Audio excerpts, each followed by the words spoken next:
Welcome to the Worldwide Doula podcast. I'm Barry, I'm a registered nurse and birth doula, and each week I'm joined by a new guest speaker to talk about all things pregnancy, birth, babies, and parenthood.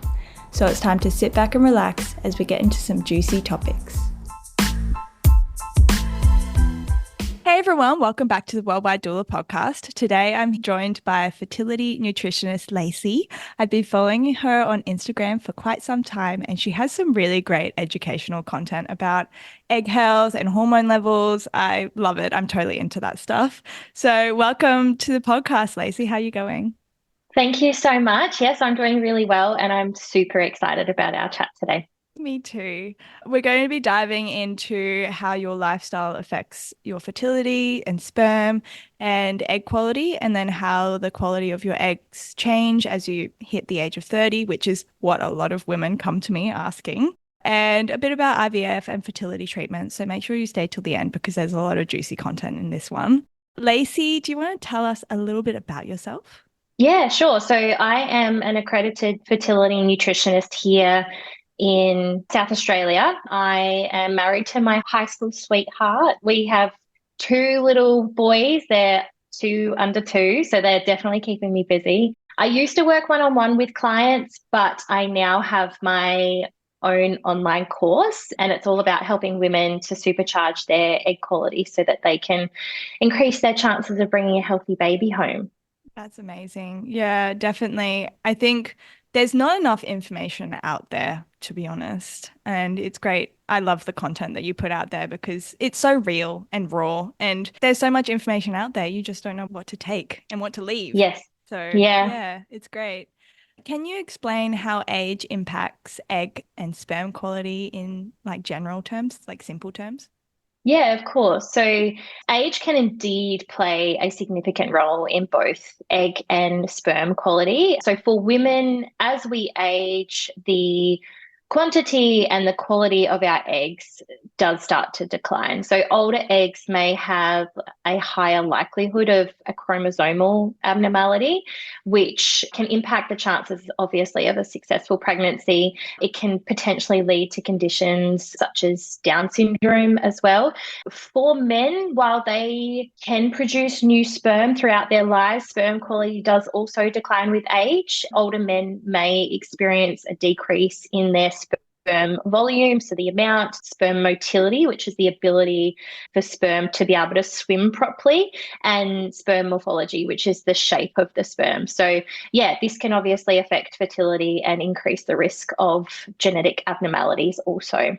Yeah, I was talking to my husband the other day. Actually, we were just sitting at the airport and a lady with a lovely little boy who had Down syndrome walked past us and he asked me like, why does that happen? And he thought it was just like drugs, alcohol, that stuff. Mainly it's because of age, correct? Correct. Yes, another potential influence would be a folate deficiency as Yeah. well. It is hard to say exactly what will cause it, what won't cause it, but yes, we know that, Mm. yeah, chromosomal abnormalities can be impacted by our age. Yeah. Yeah.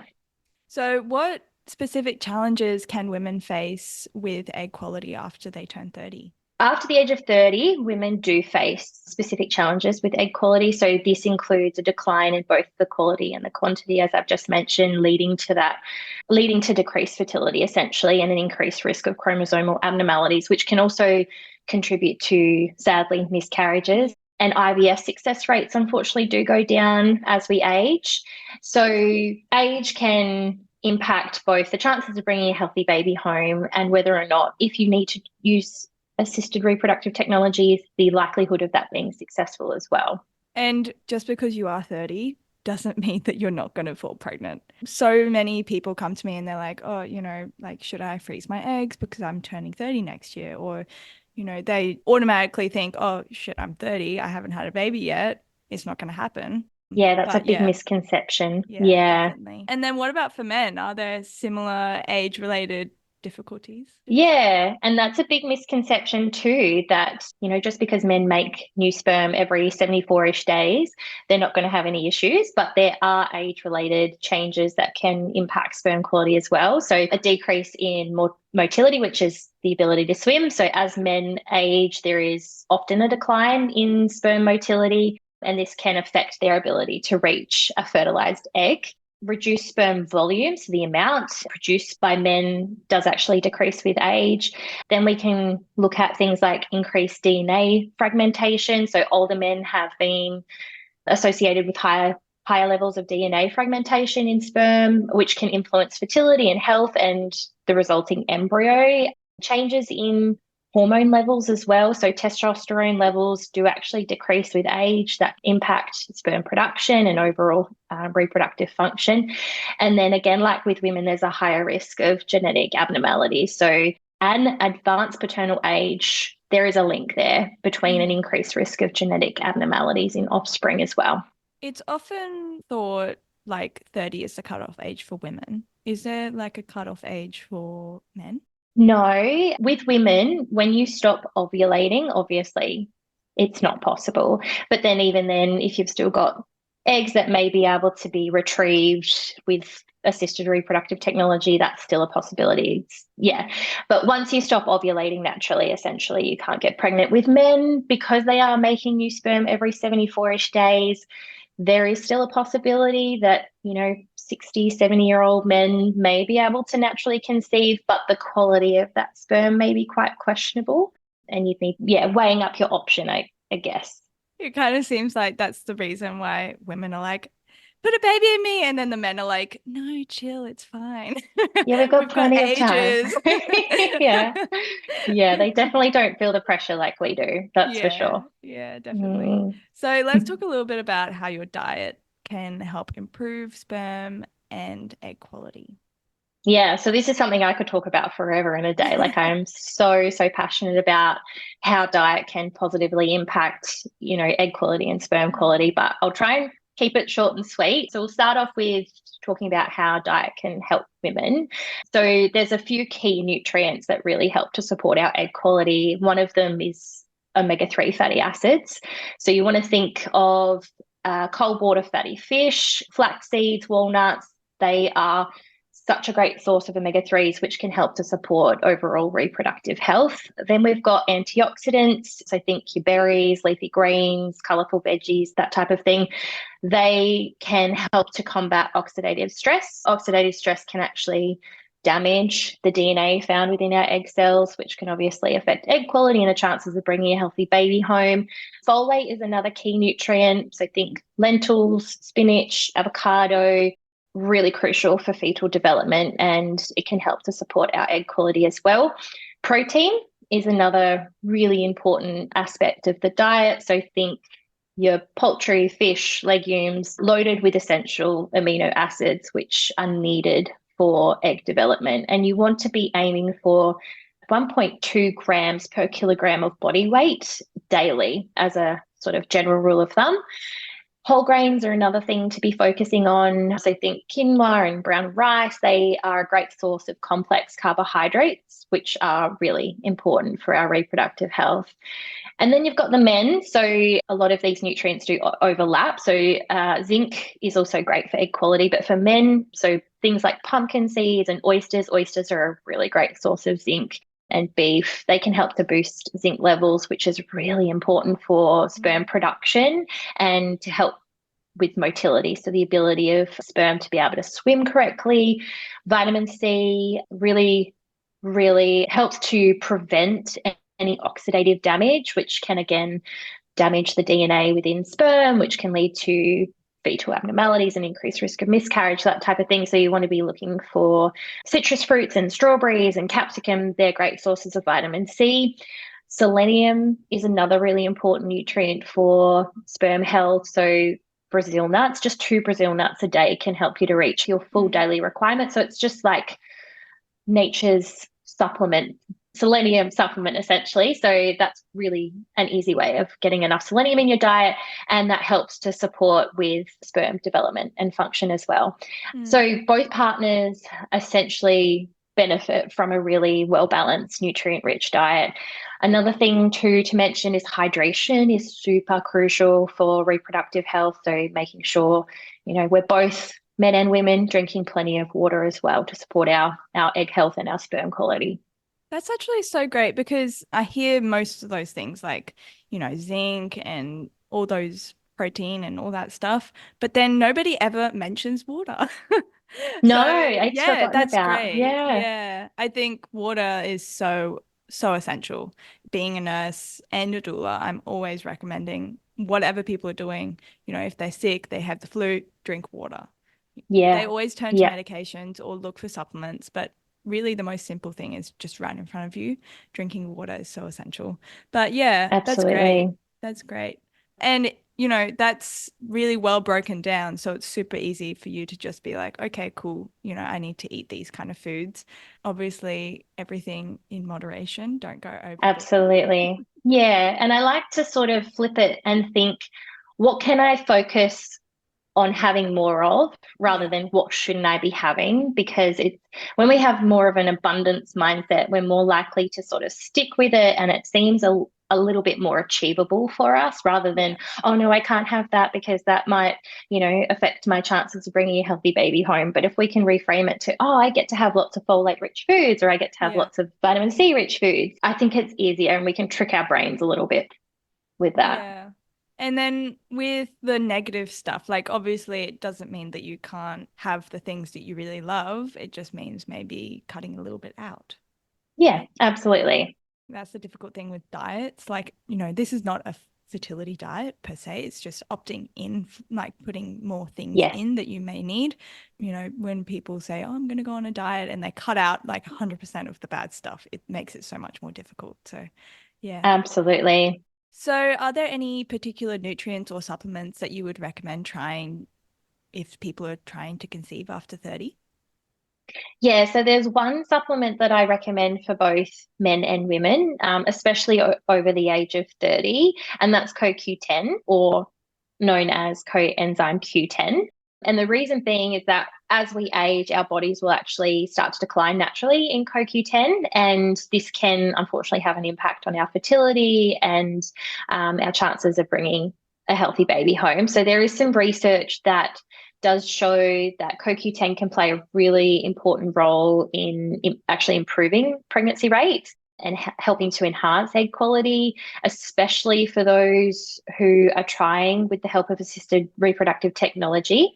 So our egg cells within them are mitochondria. There's like over 100,000 of them each egg cell. And these mitochondria are like little energy factories, and CoQ10 will actually help to power these energy factories and help to ensure healthy egg development. So, with the natural aging process, these mitochondria they start to become less efficient, and this can impact both egg quality and fertility. And CoQ10 sort of steps in as a really powerful antioxidant combating oxidative stress and sort of safeguarding the integrity of the egg cell's DNA.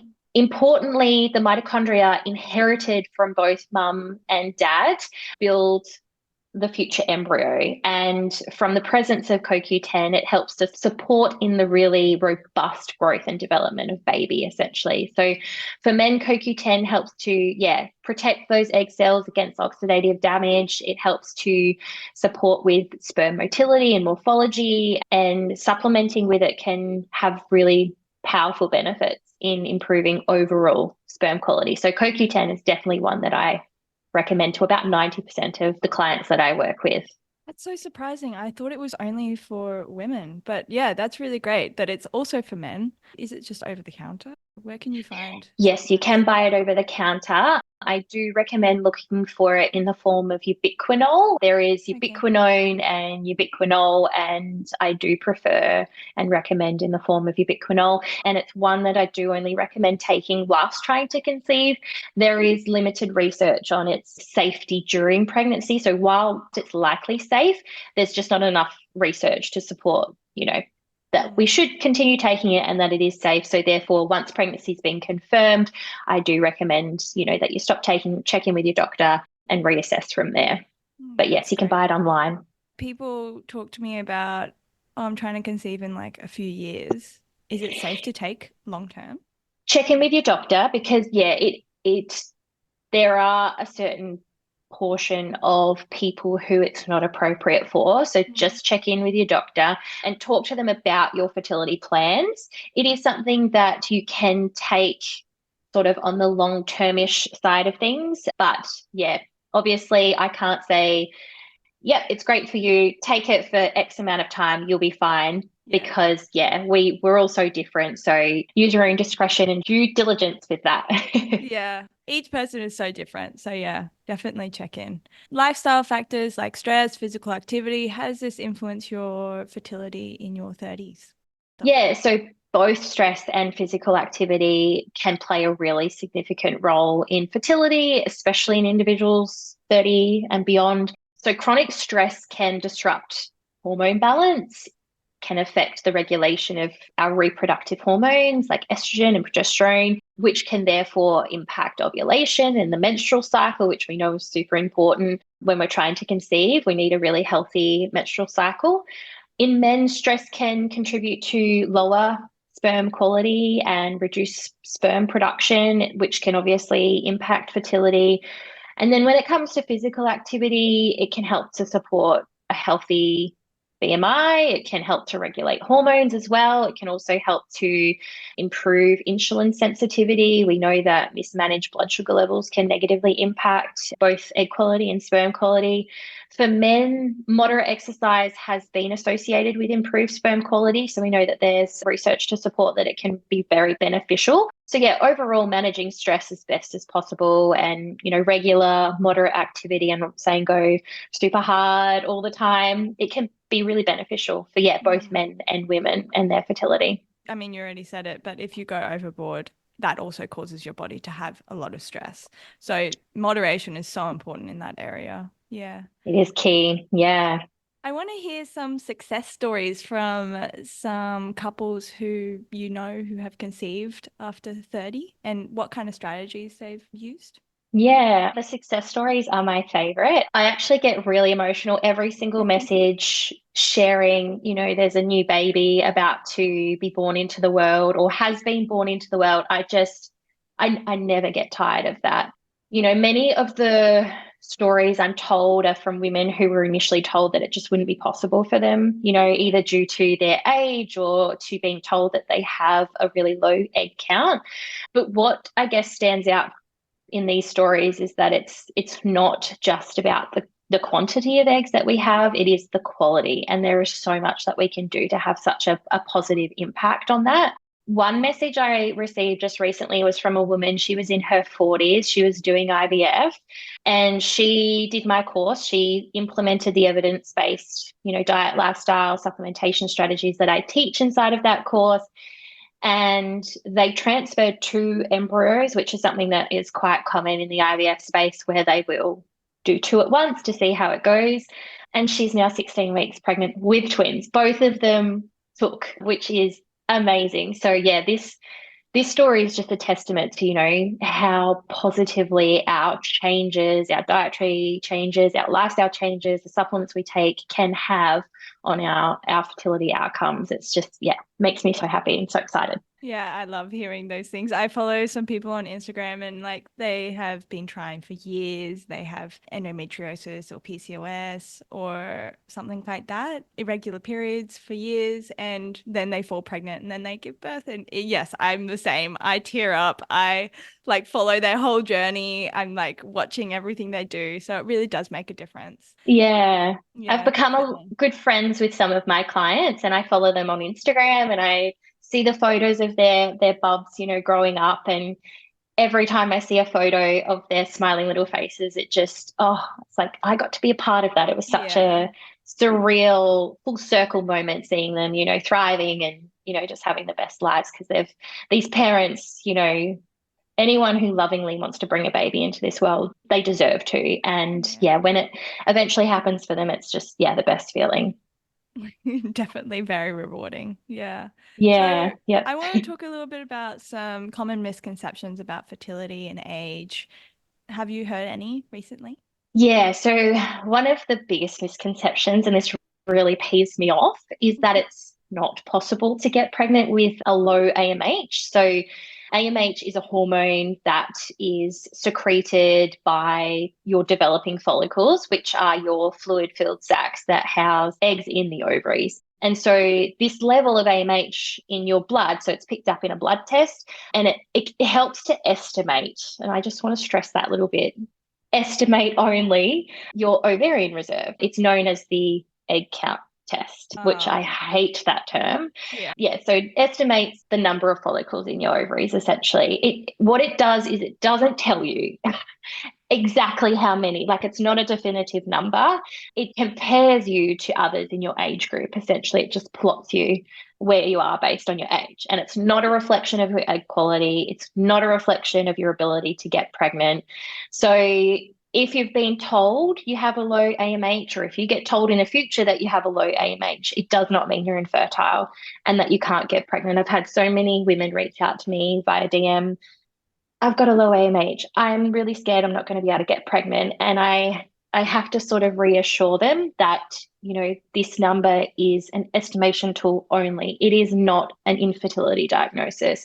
So this level is really only helpful to a fertility specialist who will, I guess, determine the best course of fertility treatment. So, for example, if you have a low AMH level, you may require a higher dose of stimulation medication, or if you have a higher AMH, you may need a lower dose. And the other thing to make mention of is that if you have a low AMH level, it doesn't automatically mean that you have, low egg quality. So it's possible to have a high AMH level or a high egg count and still have low egg quality, and it still be difficult for you to get pregnant, versus having a low AMH, you may have lots of quality eggs. Therefore, it may be easier for you to get pregnant than, say, someone with lower egg quality and a higher AMH, if that makes sense. So I've had so many women share success stories with me because I'm so passionate about talking about AMH and busting this myth that it's not possible to get pregnant with a low AMH. The stories that I have been flooded with are just overwhelming. So one woman, there's two stories that really stick out to me. And one is that a woman was told that the only chance that she'd be able to get pregnant is by having an egg donor, and that was her only option. And then she naturally got pregnant with a baby boy with her own egg at the age of 37. Another woman was told that the only way she would get pregnant is if she did IVF. She was told she had a low AMH. She got pregnant a month later, naturally trying. Yeah. And the Wow. doctors didn't believe her. They're like, no, it can't be true. This is not So your egg. it's Yeah. just, yeah, this has happened some other, yeah. Yeah. But anyway, it's just, it's not about the number of eggs that you have left. It's 1,000% about the quality. And there's so many things that are within your control, in regards to your diet, your lifestyle choices that can help to achieve, optimal egg quality, increase your chances of bringing a healthy baby home. So let's just clear that misconception up once and for all. It's Yeah. absolutely possible to get pregnant with a low AMH. That's great. And is there a way that you can test for egg quality? Is there an alternative way that you know of? Or There's no egg quality test, unfortunately. It would be amazing. It would make life so much easier. There's some signs to look out for, suggestive of poor egg quality, but unfortunately, there's no test that you can walk in to your doctor requesting and, walk out with a really clear answer, which, hopefully over time that might change. But at this present moment, no, there's no egg quality test. yeah, I've heard some pretty interesting stories about young women, women who are even before they even start trying age, like high school age, end of high school, don't worry, not like 12 or anything. But yeah, I know quite a few women who have had PCOS or early, really early diagnosis of endometriosis, and they've just basically been told you're never going to have babies. And they've been on the pill at the time when, they've dated their partner. And then they just happen to that really, really slim chance, like 1% or 0.8% or something, that they fall pregnant and they end up having their babies completely unplanned on Yeah. contraception. And it's like a medical miracle. And, it Mm-hmm. happens so often. The reason why I asked, was she trying, is because there's so many times where people are like, oh, I'm not going to get pregnant, and they aren't even trying, and they happen to fall pregnant. And it's like when you least thinking about it, that's when it will happen. Yeah, Yeah. yeah. I also know of a woman who had blocked fallopian tubes. So the egg wouldn't be able to travel from her ovaries to the uterus to fertilize, and was just about to gear up for an IVF cycle and had to cancel her IVF cycle because she was naturally pregnant. And, it defies all odds. Blocked fallopian tube, this just doesn't make sense, but it happens. It does happen. Yeah, Our bodies work in wonderful ways, don't they? they do. They Yeah. absolutely do. And then how important is it to start family planning before you reach 30? It is such a proactive move to make, which can have, a really lasting impact, particularly in what is referred to as trimester zero. So before you try to conceive, it's like, laying the groundwork for your future pregnancy, and understanding your reproductive health early on provides, a really valuable opportunity to make informed choices that will resonate with your long-term goals. So essentially, the choices we're making today in regards to our diet and our lifestyle are playing a significant role in determining our future fertility status and our future fertility outcomes. So being mindful of it in your 20s can really help to create a strong foundation for your overall well-being, but also, increase those chances of a smoother fertility journey, when the time comes. Yeah, knowing when you're ovulating, what stage of the cycle you're in, what your discharge means, all that stuff really makes a huge difference. It does, Yeah. yeah. What advice would you give to individuals or couples in their late 30s about preparing for fertility in their 30s?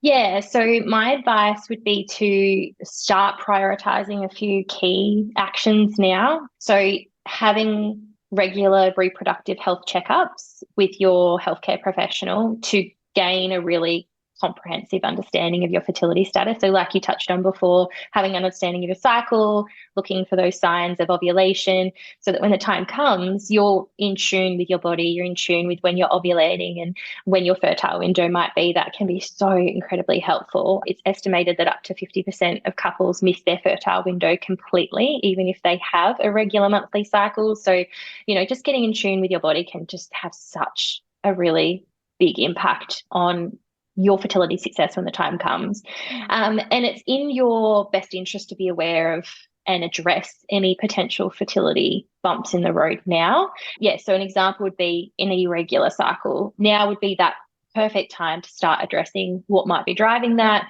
And then when you're ready to try and conceive, it's a non-issue.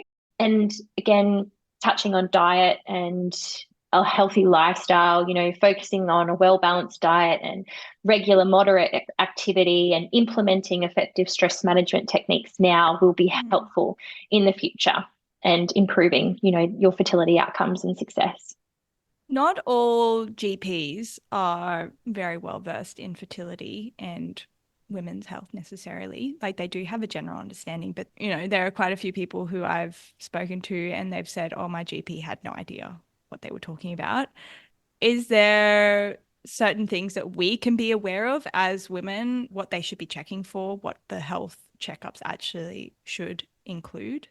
Yeah, so you may or may not have heard of this before or it being referred to as this, but your monthly cycle can act like your health report for, reflecting your current health status. Our menstrual cycle can tell us so much about our health and whether or not there's anything that might need to be addressed and optimized. For example, if you are spotting more than 2 days leading up to your period, this could potentially be an indication of low progesterone levels. And we know that we need progesterone to sustain and maintain a healthy pregnancy. It also helps to regulate our mood, and it can just play such an important role in our health and our life and our chances of being able to conceive in the future. So if we can address that now and check in with our doctor and see what might be going on, it might involve a blood test to find out, what's going on here and what are my levels like? Am I actually ovulating?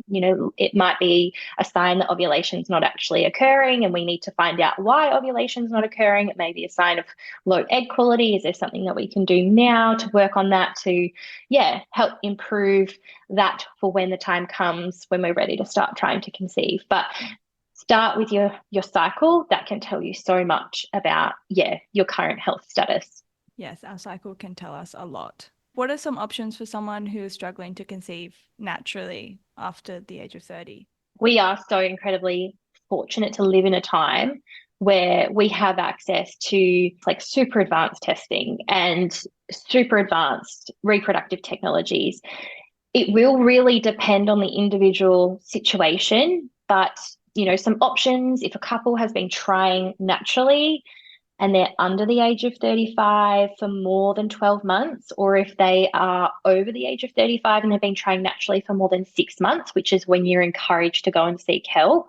Some options would be some comprehensive fertility testing, which is going to look at things like your hormone levels. It's going to look at things like DNA fragmentation in sperm. It's going to look like assessing the condition of your uterus, the structural, looking at structural abnormalities, such as an abnormality with the uterus or the ovaries or the fallopian tubes. And then based on those results, assisted reproductive technology may be considered, may not need to be considered. But, when you're facing fertility challenges, it doesn't always mean you need to go straight for medical interventions. And many of the women that I'm lucky enough to work with do find success in making, very strategic diet, lifestyle, and supplementation changes that are going to be appropriate for them. So this is where a personalized approach can be, an absolute game changer, and addressing any underlying factors and, promoting overall reproductive health can be so important. So it's a reminder that there are diverse fertility paths or paths to fertility beyond just medical interventions. How successful are these interventions like IVF and everything after the age of 30? IVF is where I'll just sort of talk about, the different options that are there and then sort of, how your success rate is influenced, I guess. So IVF is where sperm and egg come together in a lab and then they're implanted into the uterus. IUI or intrauterine insemination is where sperm is directly placed into the uterus and it's sort of skipping that fertilization part. And then you've got fertility meds, which are prescribed to sometimes help encourage ovulation, sometimes used to help enhance sperm production. The success rate of those depends on so many factors, but it's important to remember that IVF, IUI, fertility meds, they're not a guarantee. We're led to believe that, if I can't get pregnant naturally, I'm just going to just do IVF. And I'm doing air quotes there. But unfortunately, it doesn't always work that way. There are risks with each procedure and there are so many various factors that will determine whether or not it will be successful. How many cycles of IVF can someone do before it's deemed unsuccessful? It would come down to, the emotional toll and the financial toll that it's playing. And then it would come down to, how many eggs have been retrieved, how many chances does that particular individual couple have based on, what they've got to work with essentially. But each situation would be completely different and the benefit and the risk would need to be weighed up, and there's a lot that needs to be considered. There's a lot. Yeah, definitely. And it's not cheap. No, it's not. It's great when it works, and then also it's a little bit sad when it doesn't. But there are a lot of success stories out there. But then there are also really happy people who have not had success with IVF or other forms of medical interventions, and they end up adopting, and it's just the best thing for them. And, there are other options. You will have a baby at the end of the day. If you're open to all options. Yeah, definitely. Yes, absolutely. Yeah. Is there a difference with fertility challenges for first-time parents after 30 compared to people who have conceived previously? Yes. So there can be differences in the fertility challenges that they face. First-time parents is over the age of 30 versus those who are adding to their family. So generally speaking, fertility does obviously decline with age for both men and women. However, the specific challenges can be based on individual circumstances. So for first-time parents after 30, the potential challenges, may be due to a decrease in female fertility, a higher likelihood of age-related chromosomal abnormalities, and an increased time it may take to conceive. And then for those who are adding to their family after 30, they may face challenges related to what's referred to as secondary infertility. They may have not had any trouble conceiving their first child, but certain factors such as their current reproductive health status, increase in stress, or medical conditions that may have popped up after the birth of their first child may contribute to difficulties in conceiving again. It's so interesting that that's the case. I mean, it totally makes sense, but you just don't think if you have your first baby and you have no troubles, you should be able to have your second or third or however many you're going to have without any troubles. And people are often surprised when they have troubles falling pregnant the second time or the third time or have miscarriages, after their first baby. So, yeah, every pregnancy is different. Every person's different. So, yeah, I don't say that enough, Yeah. like in my other episodes, because I say that so often. Everybody's different. Yeah. Yeah. And I actually remember after the birth of our first, I said to my husband, look, we were very lucky that we didn't have any difficulties in conceiving both of our children. But knowing what I know, I had to sit down and have a really real conversation with him and say, look, this might not be the reality for us second time around.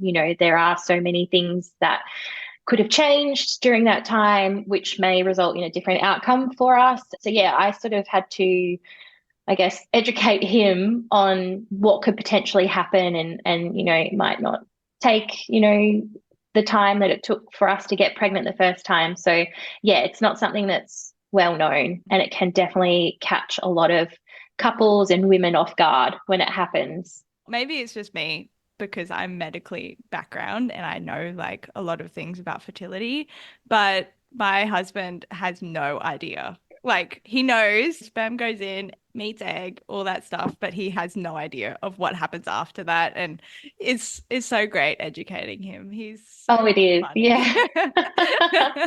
My husband is the exact same. He just thinks he just, has this simple job to do, and then, wham bam, thank you, ma'am, it's all good to go. But no, it doesn't work like that. Gotta love them, right?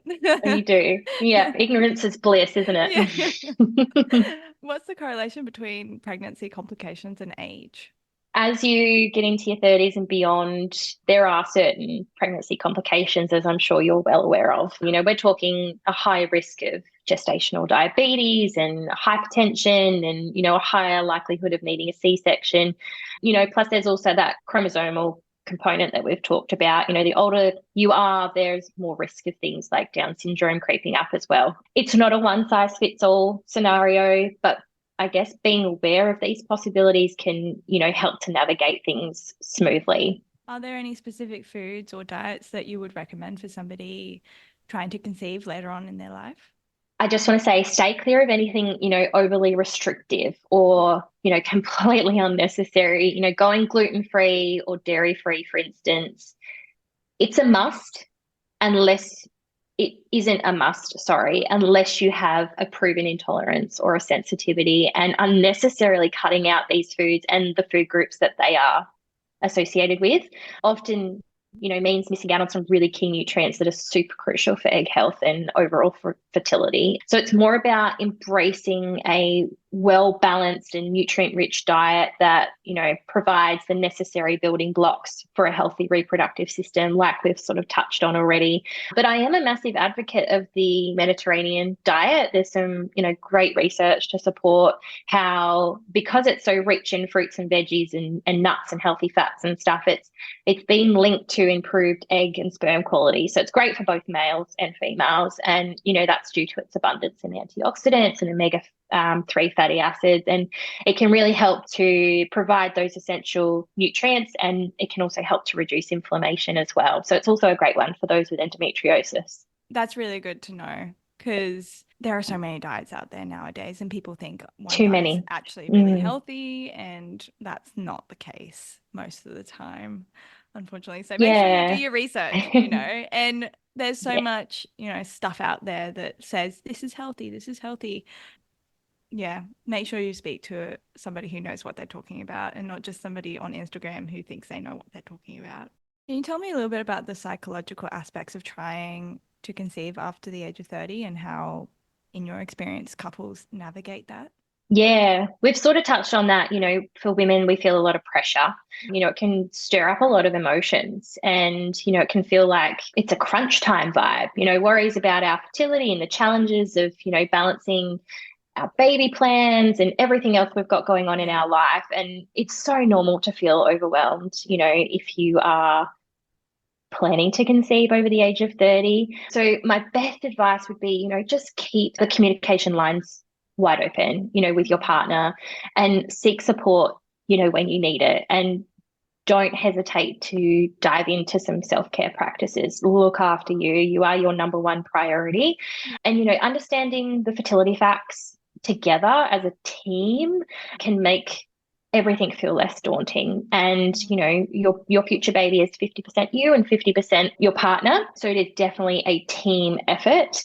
And, if things get tough and you're facing challenges, talk to a pro, talk to a counselor. This can be an absolute game changer. Yes, you're not alone. Definitely. And it might not be you. It might be your partner. Like we put so much pressure on ourselves. I'm the reason we're not falling pregnant when it could be actually the man. And they have to prepare and try just as hard as we do. Like they have to change their diets Absolutely. just like we do.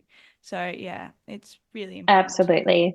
communicate, understand, and educate, educating our partners on what needs to happen for this to happen. Yeah. Definitely. Yeah, What are definitely. some genetic factors that can affect fertility? Some people might have a condition, Down syndrome or Turner's syndrome, which can affect egg and sperm development. PCOS, although it's not genetic, it can mess with ovulation and affect fertility. And the same goes for endometriosis. It's not entirely genetic, but family history can have a say as well.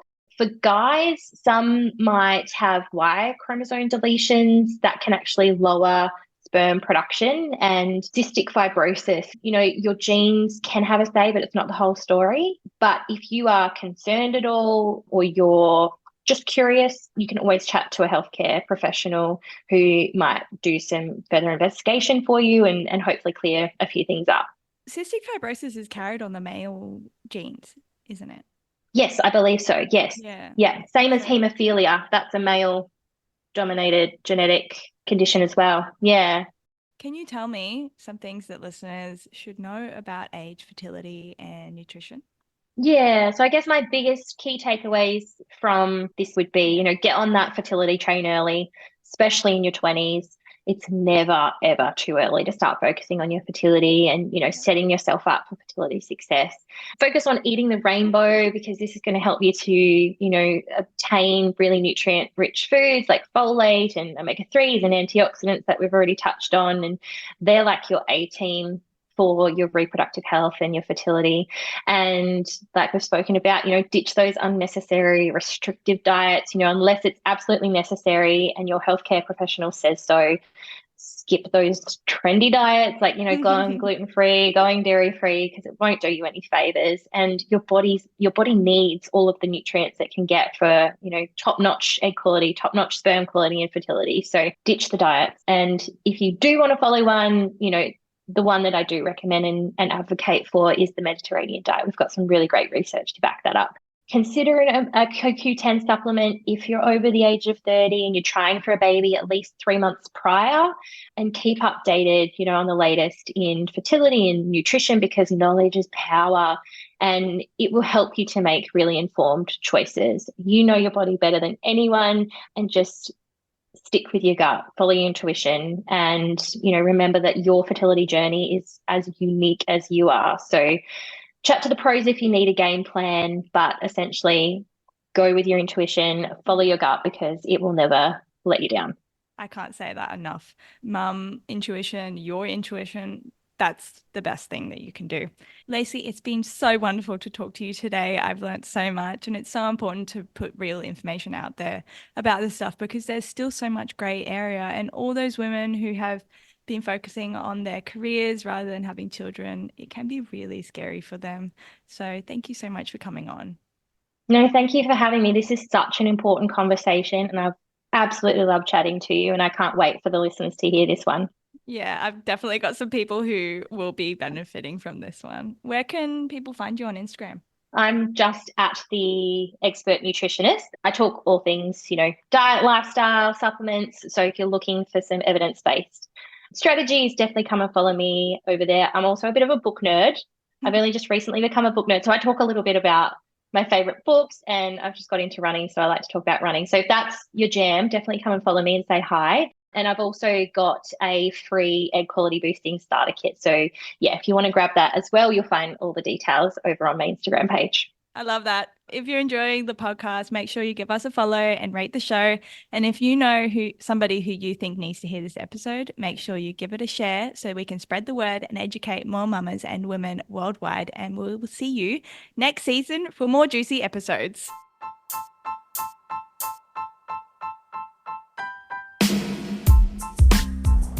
For more information on pregnancy, birth, and parenthood, head over to my website or Instagram at blissfulbirth.co. And just a little reminder, the information contained in this podcast is here to educate and empower and does not replace the advice of your own healthcare provider.